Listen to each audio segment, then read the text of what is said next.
अस्सलाम वालेकुम friends, you are watching my channel Infodex में तव्हांखे खुश आमदीद दोस्तों। तव्हां फार्मूला सीखी रहिया आहियो जंहिंमें तव्हां इफ़ कंडीशन उनजा यूज़ जेके आहिनि उहो तव्हां सिखो पिया। पोएं वीडियो में तव्हांखे जेको यूज़ ॿुधायो हो कंडीशन में जेको असीं ऑपरेटर जेको कंडीशनल ऑपरेटर यूज़ कयो हो, असाइनमेंट ऑपरेटर जेको इक्वल तव्हांखे यूज़ कयो ऐं नॉट इक्वल टू, यानी कंडीशन जेका आहिनि उनमें वैल्यू इक्वल टू हुजे या नॉट इक्वल टू हुजे। हिन वीडियो में तव्हांखे ॿुधाइबो का वैल्यू जेका ग्रेटर देन हुजे या वॾी हुजे मीन्स या लेस देन हुजे या नंढी हुजे त पोइ असांखे कहिड़ी रिज़ल्ट ॾे। हाणे हिन में तव्हां ॾिसी वठोसि, हीअ असां शीट हिकिड़ी कई आहे जंहिंमें असां स्कोर लिखियो आहे। सपोज़ हिकिड़ी जेका एप्टीट्यूड टेस्ट जेका कमु वरिती वञे थी, जंहिंमें चयो थो त मतलब 50% जेको आहे या 60% पास खयो मार्कूं खयूं स्कोर त पोइ पास आहे, अदरवाइज़ फेल आहे। इफ़ असांखे इहो मसइलो हल करे ॾिए थो, असीं छा था करूं, पहिरें सेल खे डिलीट असीं ते इफ़ अप्लाई कंदासीं।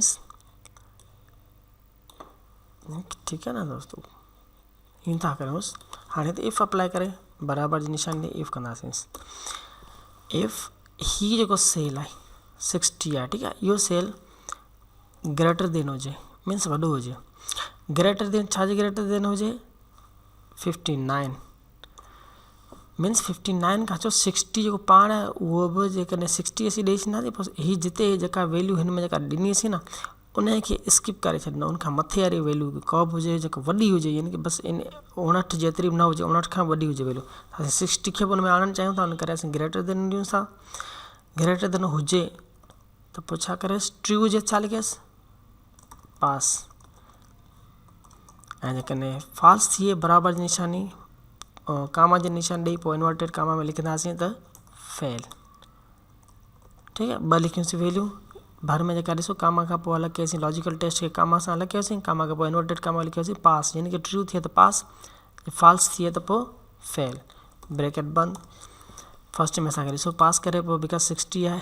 हाणे 60 खां मथे जेका वैल्यू हूंदी, 59 खां मथे सॉरी, ॾिसो 55 खे फेल। हेॾा ॾिसो जेकॾहिं असीं 50 आहे हिते असीं 59 ॾींदा तॾहिं बि फेल में शो कराईंदा, बट असीं जीअं 60 कंदासीं 62 आहे न, हिते ॾिसो 60 कंदासीं त पास, बस 59 फेल। इफ़ जो इहो आहे दोस्तों कमाल। त असांखे फुली जेको माना चेक करे ॿुधाए थो त वैल्यू तव्हांजी केतिरी आहे, पाणे चेक करे पाणे असांखे रिज़ल्ट असांखे ॾिए थो। जेकॾहिं हीअ साॻी की हाणे हीअ छा ग्रेटर देन हुजे, यानी वैल्यू जेका वॾी हुजे, ॾिसो ग्रेटर देन जी निशानी आहे, वॾी हुजे वैल्यू, हिन सेल जेका वैल्यू वॾी हुजे त ही शो कराए, अदरवाइज़ ही शो कराए। हाणे असीं जेको ॿी हिन में करूंसि था उहो कयूं था लेस देन। इफ़ सेल कहिड़ो C5 साॻी हुई सेल, इन जी वैल्यू जेकॾहिं नंढी हुजे, छा हुजे, लेस देन हुजे। कंहिंजे लेस देन हुजे, 60 जे लेस देन हुजे, मीन्स 60 खां नंढी हुजे असांजी। त हाणे 60 खां जेकॾहिं नंढी हुजे त पोइ वैल्यू छा कराए, फेल। बिकॉज 60 खां वॾी असीं पास करणु चाहियूं था, 60 खां नंढी हुजे त फेल, अदरवाइज़ पास। हाणे एंटर कयोसि, ॾिसोसि हीअ जो वैल्यू आहे न 60 खां नंढी कोन्हे, 60 ई आहे, उन करे इहो छा थो करेसि, पास करेसि थो। हाणे असांखे टोटल कवर कॾहिं फेल आहे, ही फेल आहे, ही फेल आहे, ही पास आहे, बिकॉज 60 खां नंढी जेको आहे कोन्हे। त इहो दोस्तों इफ़ जो तव्हां हिन में सम्झी विया हूंदा ग्रेटर देन जी ऐं लेस देन जी निशानियुनि खे। त हीअ ॾिसो हिते डायग्राम में तव्हां शो करायो, वैल्यू जेकॾहिं वॾी हुजे 59 जे त पोइ ट्रू थिए त पास करे ऐं फॉल्स थिए त फेल करे। मीन्स असांखे ॿ पैरामीटरनि जे भर वारो जेको पैरामीटर ॾिए थो उनमें हिकिड़ी शइ लिखे ऐं उनजो नेक्स्ट जेको पैरामीटर उनमें ही शइ लिखे। इहो इफ़ जेको असांखे पैरामीटर ॾिए थो।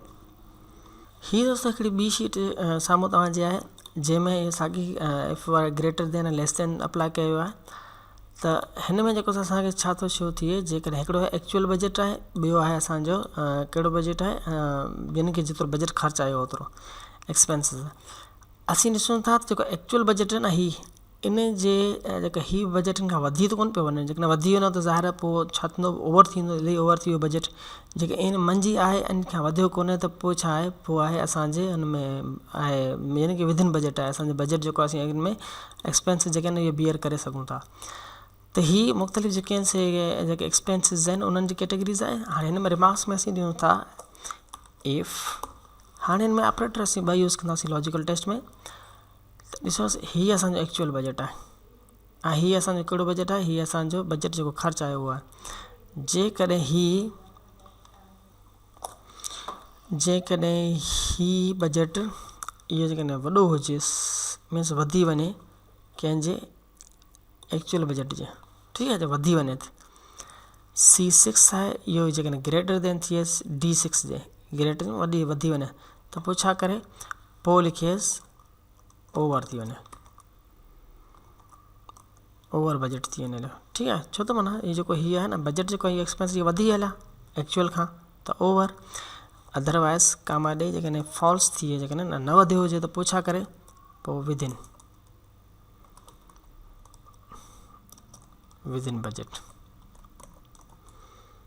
एंटर करूंसि था। हाणे ॾिसो थी छा आहे, विदिन बजट में आहे असांजे, मीन्स ओवर न थियो आहे। दोस्तो तव्हांखे हाणे हिन में ॾिसो पिया त कहिड़ो ओवर थी वियो आहे ऐं कहिड़ो विदिन बजट आहे। हाणे ॾिसो हीअ एक्यूरेट 2000 आहिनि, इहे 3000 खां मथे न आहिनि, उन करे विदिन बजट आहे। जेकॾहिं हीअ ॾिसो 2500 हिते बजट असां आहे, 2500 असांजा ओवर थी विया आहिनि हलिया। हिते वरी असां ॾिसो बजट घणो आहे, असां वटि एक्चुअल जो बजट 5200 आहे, हिते 5200 आहे त असांजो विदिन बजट आहे। हिते आहे 2500 ऐं असांजो जस्ट बजट असांजो आहे 1000 रुपया, उन करे ओवर थी वियो आहे। हीअ असांजो हो ग्रेटर देन ऐं लेस देन जेको उनजो टॉपिक क्लियर थियो। उम्मीद तव्हां सम्झी विया हूंदा दोस्तो।